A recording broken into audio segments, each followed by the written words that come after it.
The morning sunlight filters through my half-drawn blinds, casting a warm glow across the small homemade cake I baked last night. I smooth my hands over the simple blue dress I've chosen for today me birthday. 22 years old. Not exactly a milestone, but still worth celebrating. At least, that's what I tell myself. My phone sits silent on the counter beside a framed family photo taken 3 summers ago at Lake Winnebago before I moved out, when I still believed things might change. Mom's arm is draped around Jacob's shoulders. Dad's hand rests on his back.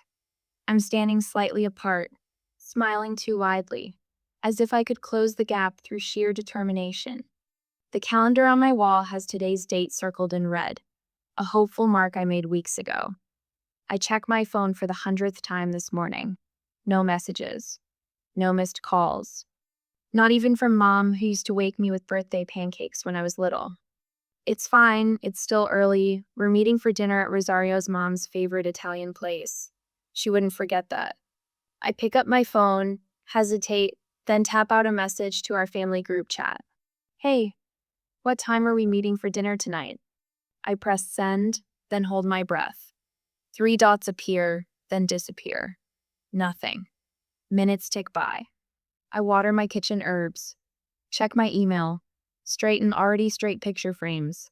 Still nothing. Maybe they didn't see it. Maybe they're busy. Maybe. I type again, fingers slightly less steady. Mom, Dad, just checking about tonight. The silence stretches into afternoon. My stomach tightens into a familiar knot. I felt this before at my high school graduation, when they spent the ceremony whispering about Jacob's middle school science fair win, at my college awards banquet when they left early for his baseball game. But not today. Not my birthday. I press call before I can talk myself out of it. My heart pounds as the phone rings once, twice, 3 times. Oh, hey Sarah, what's up? Mom's voice sounds casual, distracted. Something cold settles in my chest. Hi, Mom. I was just checking about dinner tonight. Dinner? There's a pause. Too long, too telling. Oh, honey, I should have told you earlier. I grip the counter's edge, already knowing what comes next. We're taking Jacob out tonight to celebrate. The breath leaves my lungs in a silent rush. But it's my birthday. Is that today? Her voice rises in fake surprise. I know it's fake because I heard her genuine surprise last week, when Dad brought home flowers, the sharp intake of breath, the unguarded delight. This is different. This is theater. From somewhere in the background, I hear Jacob laugh. Tell her we'll bring leftovers. My vision blurs. Not from tears I won't cry. Not this time, but from a sudden, clarifying anger. This wasn't forgetfulness. This was choice. Right, I say, my voice eerily calm.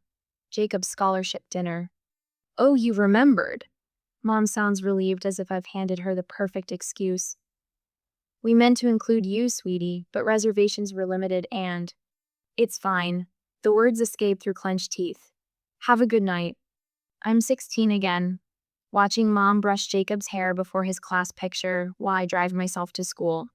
I'm 18, at graduation, as they rush past my honor cords to congratulate my brother on making junior varsity. I'm 21, helping them move Jacob into his dorm at Dad's alma mater while they reminisce about legacy traditions. 6 months ago, I moved out, still foolishly hoping distance might make their hearts grow fonder. Still making the effort to call weekly, to show up for Sunday dinners, to maintain the fiction that we're a normal, loving family. What a waste of hope. I stare at my reflection in the microwave, door cheeks flushed, eyes too bright. Slowly, deliberately, I reach behind my neck and unclasp the silver necklace Mom gave me last Christmas.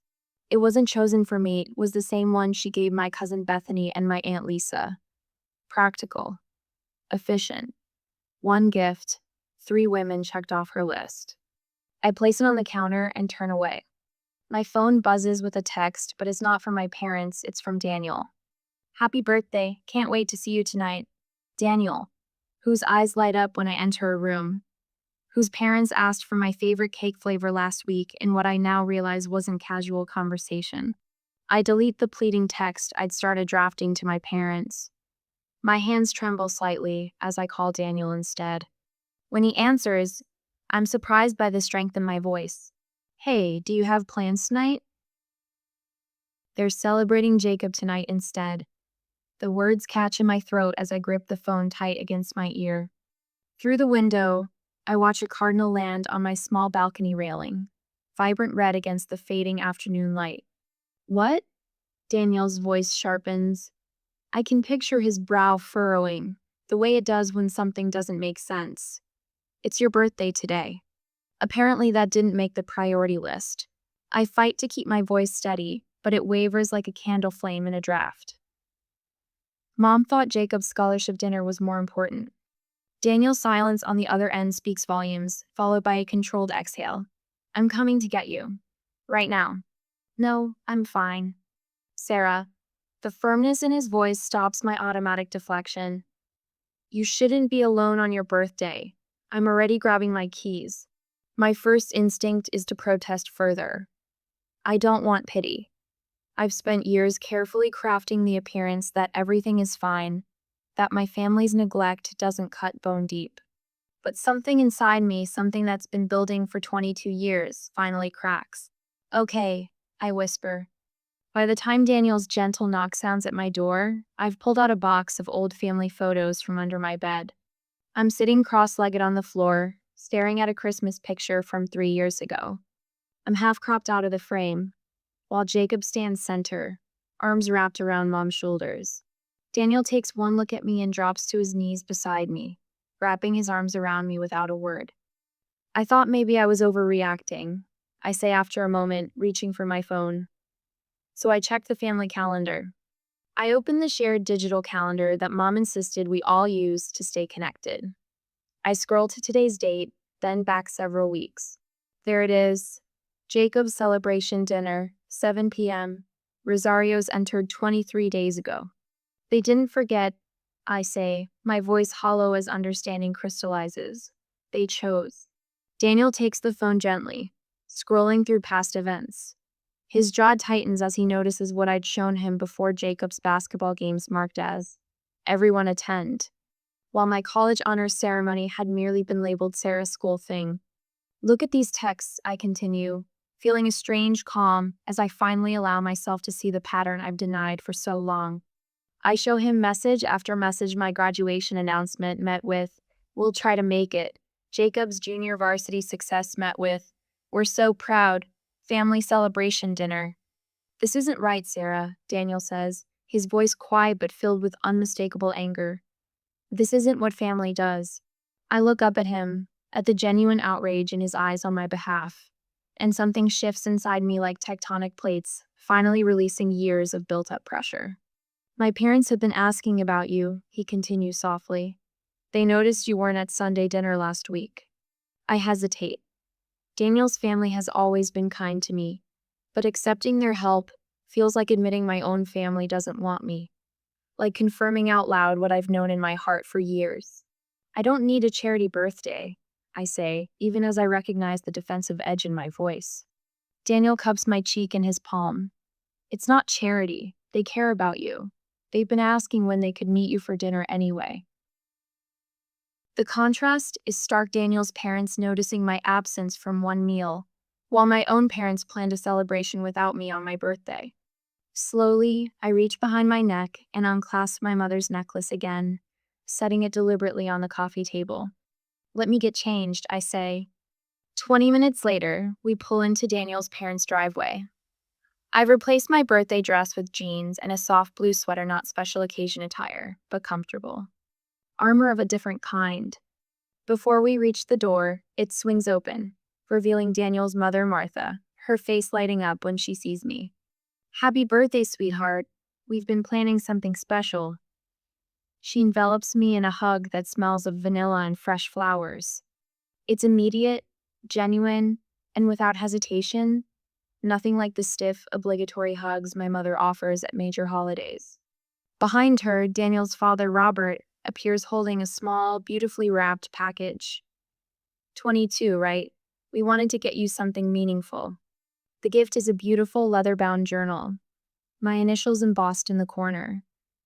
not identical to every other gift they've given, but chosen specifically for me. Thank you, I manage, my throat tight. This is perfect.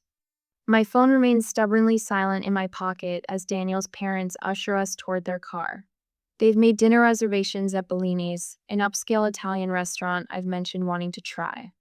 The restaurant is warm and inviting white tablecloths and soft lighting, fancy without being intimidating. Robert orders champagne as soon as we're seated, insisting on a proper toast. To Sarah, he says, raising his glass. Not just to your birthday, but to your future. We're excited to see where your talents take you. Martha adds, and to finally getting to know the young woman Daniel talks about so glowingly. They ask about my new job, my apartment, my dreams for the future, genuine questions followed by attentive listening. No one interrupts to mention Jacob's accomplishments. No one checks their watch or glances at their phone. As the waiter brings dessert, a slice of tiramisu with a single candle, I feel words forming that I've never allowed myself to speak aloud. I think I've been looking for family in the wrong place. Daniel's mom insists on one more photo. Just the two of you by the fireplace. She waves us into position, then steps back to frame the shot. Perfect. I smooth my blue dress, the same one I'd worn this morning, when I still believed my family might remember me, and lean into Daniel's side. His arm settles around my waist, solid and present. Smile, his father calls. The camera flash catches us mid-laugh, another memory preserved. Back at Daniel's house, we settle on the couch while his parents bustle in the kitchen, making coffee and plating the small cake they'd surprised me with at the restaurant. The evening wraps around me like a warm blanket, the gentle clicking of dishes, the soft murmur of conversation, the absence of that familiar knot in my stomach. We should take a picture to remember tonight, Daniel says, pulling out his phone. I freeze. Oh, I can take it. Not this time. He shifts closer, holding his phone at arm's length. You're going to be in these photos, birthday girl. The realization stings. I've spent years documenting everyone else's celebrations. Mom directing me to get a good one of Jacob blowing out candles. Dad handing me his phone to capture family moments I was never truly part of. Daniel's parents return with coffee and cake, but before we dig in, his mother takes more photos, Daniel and me, just me, all four of us with the timer. When she shows me the results, something catches in my throat. I'm smiling. Not the stretched, camera-ready smile I've perfected for family gatherings, but something real. My eyes are bright. I look happy. Send those to me, I ask, my voice smaller than I intend. Later, when Daniel's parents have retired for the night and we're alone in the living room, I scroll through the evening's photos. The contrast is stark. In Daniel's family photos, I'm centered, visible, celebrated. In my own family albums, I'm a ghost either behind the camera or standing slightly apart, smiling too widely, always reaching. 22 years of trying to be seen. 22 years of making excuses. They're just busy. Jacob needs more attention right now. They show love differently. Family is complicated. My fingers hover over Instagram.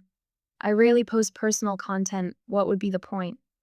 My family rarely engages, and I've spent years curating a light, uncontroversial feed that wouldn't embarrass them. But tonight, something shifts inside me, like a gear finally clicking into place after years of grinding. You okay? Daniel asks, returning from the kitchen with water glasses. Just thinking. I tap my screen, creating a new story. I select one of the photos from dinner, Daniel's arm around my shoulders, his parents flanking us, my genuine smile. I've never looked more myself. The caption takes 4 attempts. I delete each draft, second-guessing every word. Too bitter, too desperate, too revealing. Finally, I type, huge thank you to Daniel and his amazing family for making my birthday special. So grateful to have people who actually care about me. My thumb hovers over the share button. Years of family training kick in, don't make waves, don't embarrass us, keep family business private. Is this too much? I show Daniel the screen, that familiar doubt creeping in. He reads it twice, then meets my eyes. It's just the truth, Sarah. Just the truth. Not an attack, not a tantrum, just the simple, unvarnished truth. I hit share before I can talk myself out of it. The post appears in my stories, its 24-hour countdown beginning. My stomach tightens momentarily, then relaxes. There's something freeing about finally saying out loud what I've known for years. My phone pings almost immediately. A heart from my college roommate, then another notification, and another. Happy birthday, Sarah. You deserve to be celebrated. You look beautiful. Hope it was special. I remember when you turned 10 and brought cupcakes for everyone. You've always been thoughtful. I blink at this last one, Mrs. Henderson, my 5th grade teacher.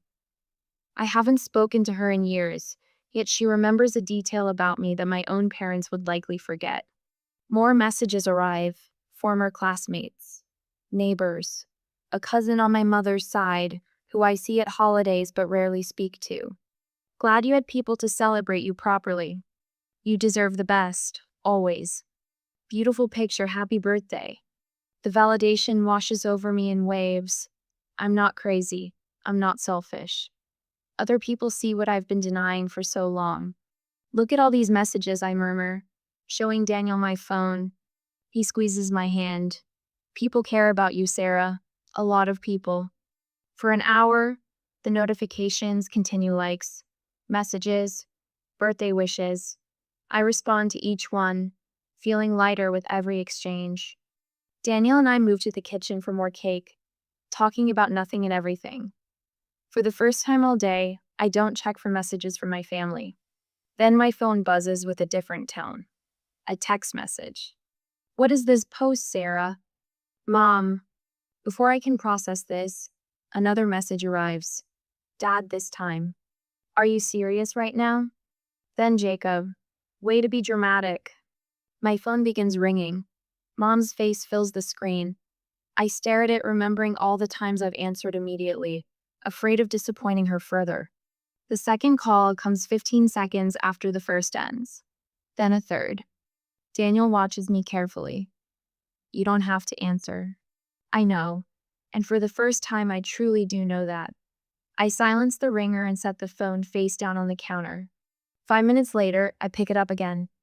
7 missed calls, 12 text messages, a family group chat in meltdown.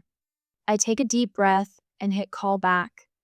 When Mom answers on the first ring, her voice is tight with controlled fury. Finally, what do you think you're doing with that post? People are calling me. Without warning her, I tap the speaker button and place the phone on the counter between Daniel and me. His presence steadies me as I prepare to speak my truth for the second time tonight. Hi, Mom, I say calmly. I was just thanking the people who remembered my birthday. Delete it, now. Dad's voice in the background. They must be on speakerphone, too. This is completely inappropriate, Sarah. I catch Daniel's eye.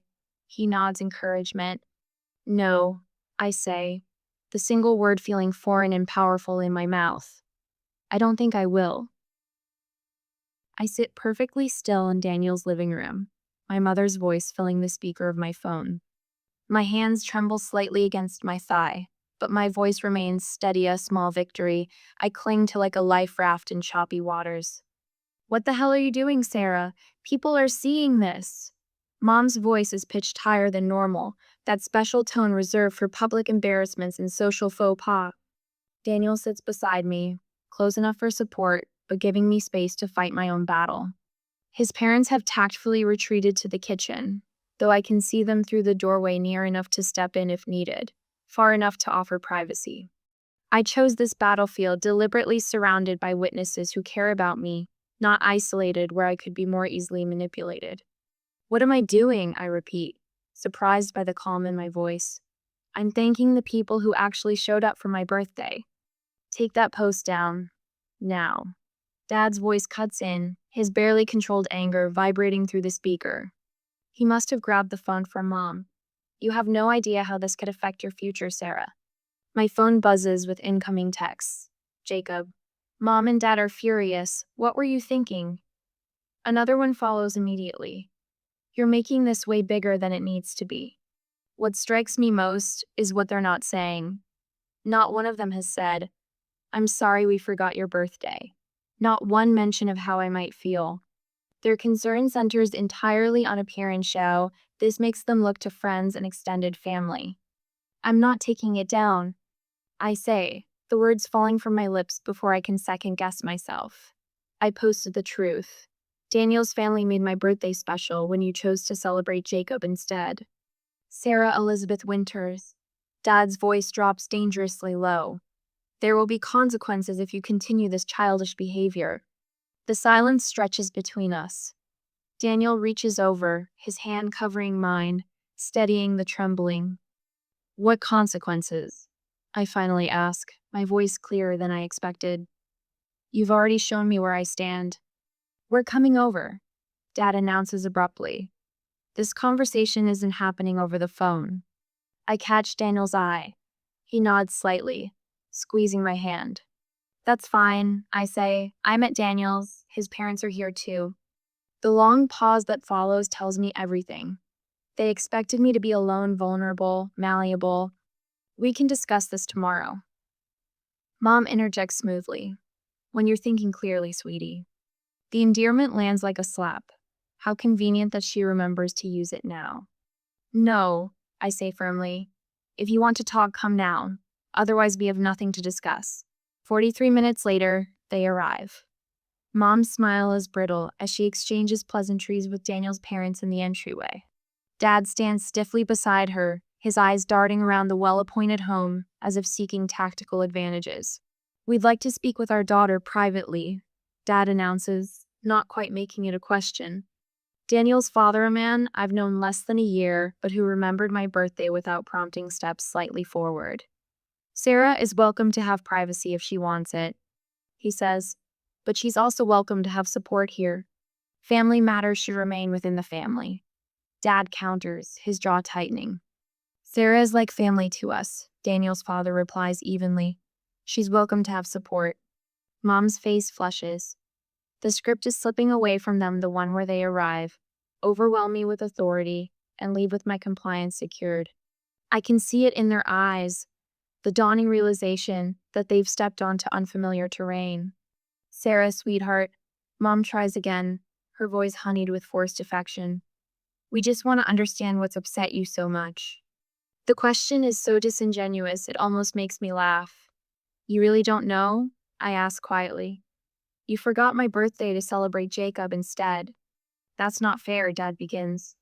You didn't forget, I interrupt, surprising myself. The dinner for Jacob was planned weeks ago. I checked the family calendar. You chose to exclude me on my birthday. We were going to celebrate with you this weekend. Mom insists, but her eyes slide away from mine. No, you weren't, I say, the certainty burning through me like a fever breaking. This is just what you always do. Jacob first, me as an afterthought, if at all. The room falls silent. In their faces, I see something I've never witnessed before, the uncomfortable recognition of a truth they can no longer deny, at least not to themselves. For the first time in my life, they see me, and I see them too clearly, finally, completely. Daniel's living room feels like a courtroom. The air is thick with tension, almost visible in the late afternoon light filtering through beige curtains. I sit with my spine straight against the firm cushions of the sofa, my hands resting in my lap still, not fidgeting. Across from me, Mom and Dad stand awkwardly by the fireplace mantel, refusing the seats offered by Daniel's parents before they discreetly stepped into the kitchen. Mom adjusts her pearl necklace, the one she wears to important client dinner sand, attempts a smile that doesn't reach her eyes. Sarah, honey, this is all a misunderstanding. We were actually planning to surprise you this weekend. Dad stands with his feet slightly apart, hands clasped before him like he's addressing a difficult client. This social media tantrum needs to end now. You're damaging our family's reputation. My phone buzzes again on the coffee table between us. Jacob's texts are still coming through. I deliberately pick up the phone, turning the screen so they can all see his latest message. Tell Mom and Dad I'm heading to Ryan's place. Don't wait up. Some celebration, I say, my voice steadier than I expected. Mom's eyes immediately well with tears. Right on cue, the same performance I've seen at charity functions when she needs to appear moved by someone's generosity. After everything we've done for you, Sarah, the opportunities we've given you, the support, your grandmother's inheritance fund could be reconsidered. Dad cuts in, his voice cool and businesslike. Financial decisions require maturity and family loyalty. The words hang in the air like a revelation. Money. It's always been about money. Every birthday check, every tuition payment, every gift that came with invisible strings. We've always supported you more than Jacob. Mom insists, dabbing carefully at her eyes to avoid smudging her mascara. He just needed more attention because of his special qualities. A strange calm settles over me. Name one thing. I say, my voice quiet but clear. Name one accomplishment of mine that you celebrated properly. The silence stretches between us, punctuated only by the distant sound of dishes being deliberately washed in the kitchen, Daniel's parents giving us privacy while remaining close enough to intervene if needed. My high school graduation, you spent the ceremony whispering about Jacob's science fair project. I hold up one finger. My college awards banquet, you left early for his baseball game. Another finger. My first job offer, you asked if I'd considered waiting for something better while planning Jacob's graduation party a year in advance. A third finger. I unlock my phone, scrolling through my calendar and showing them. You didn't forget my birthday. You scheduled Jacob's scholarship dinner on the same day, just like you've scheduled something for him during every important day of my life. That's not forgetfulness. That's choice. I turn the phone toward them again, displaying a photo album I've kept. Empty chairs at my events, half-eaten celebration cakes, solo photos where family should be standing beside me. You're twisting everything! Mom's voice rises, the polite veneer cracking. These are isolated incidents that you're connecting to create a false narrative. Dad steps forward, his jaw tight. If you want to remain part of this family, you'll delete that social media post and stop this ridiculous performance. That's just it. I feel something break free inside me, not breaking down, but breaking through. I've never really been part of the family, have I? I've been the audience, the photographer, the cheerleader, never the celebrated. I reach into my bag and pull out a small, leather-bound journal. I started keeping track 3 years ago.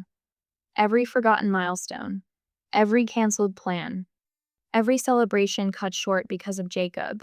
It's all here. Mom's eyes widen at the physical evidence of my pain, tangible proof that can't be dismissed as emotional exaggeration. I won't pretend anymore.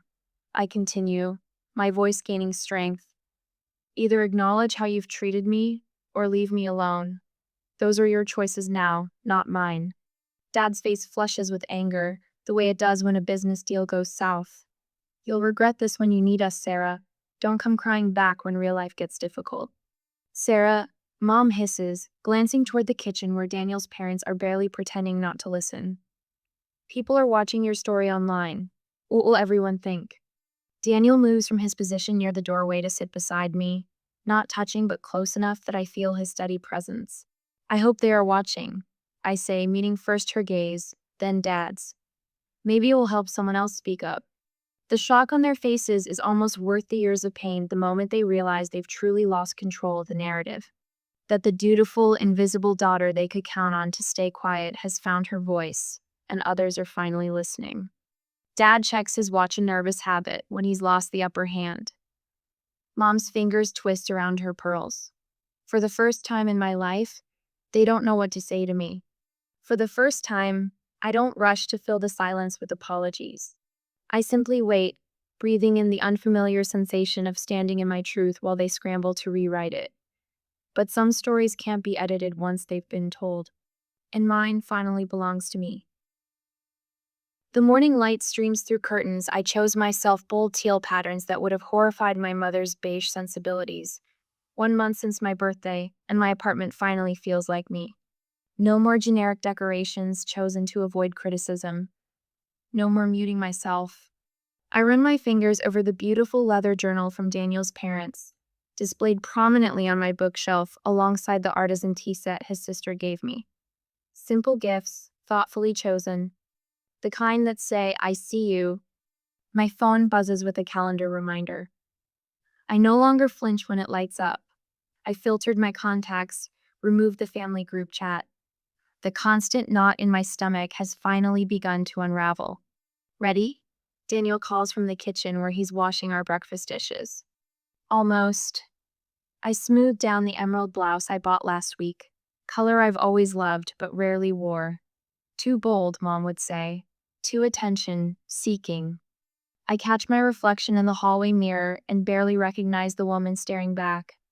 Not just the clothes or the more confident posture, but something in my eyes. The anxious, approval-seeking girl from my birthday morning has begun to fade.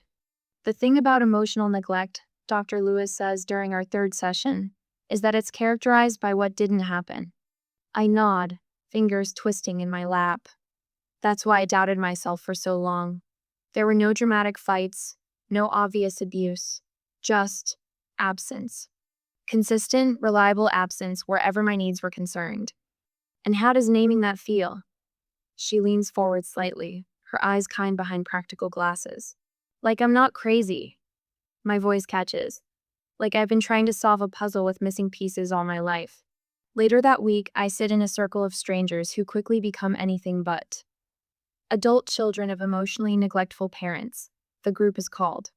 Their stories echo mine with unsettling familiarity. When my phone shows 3 missed calls from Mom after our group meeting, I delete the notifications without checking the voicemails. The guilt I expected doesn't come. At my desk that evening, I address Christmas cards, a task I've always handled for the entire family. This year, my list is shorter but more meaningful. Each name represents someone who's actually shown up for me. The stack for my parents and Jacob remains blank beside my pen. After a moment's consideration, I return them to their box. On my calendar, I've already marked next year's birthday not with expectations of others, but with plans for myself. Sunrise hike plus favorite bakery. I've written. A promise to celebrate regardless of who joins me. Your parents are telling everyone you abandoned the family after all they did for you. Aunt Meredith's text arrives on a Tuesday morning. I stare at it for a long moment before typing. They're entitled to their version of events. My thumb hovers over the send button before I add. I'm open to a relationship that includes mutual respect and honesty. 3 days later, Jacob's name appears on my screen for the first time since the confrontation. I didn't realize what they were doing to you. His message reads, I always thought you got the better deal because they left you alone while micromanaging me. I don't respond immediately. Healing isn't linear, and relationships can't be forced. But I save the message a small opening that might someday lead somewhere if he's willing to grow. From my parents, there's only deafening silence. No acknowledgement, no ownership, just the void I've always known, now honestly labeled. To the family we choose, I raise my glass, looking around my dining table at faces illuminated by candlelight. And the strength to choose ourselves first. Daniel's mother reaches over to squeeze my hand. His father beams from across the table. My college roommate clinks her glass against mine. The warmth in this room stands in stark contrast to that solitary birthday morning, just months ago. My eyes drift briefly to the empty chair I've left at the corner of the table. Not with desperate hope, but with peaceful acknowledgement that doors can remain unlocked without expecting anyone to walk through them. After dessert, I excuse myself briefly and slip into my office. The blog draft is nearly complete. Finding home. Healing from family estrangement. Comments have poured in from early readers, people who recognize their stories in mine. I glance at the letter I've written but haven't sent. I'm still here if you ever want to truly know me, it concludes. Maybe someday they'll be ready to read it. Maybe they won't. For now, I have this moment. This peace, this chosen family that loves without conditions or competition. Sometimes the bravest thing you can do is rewrite your own story.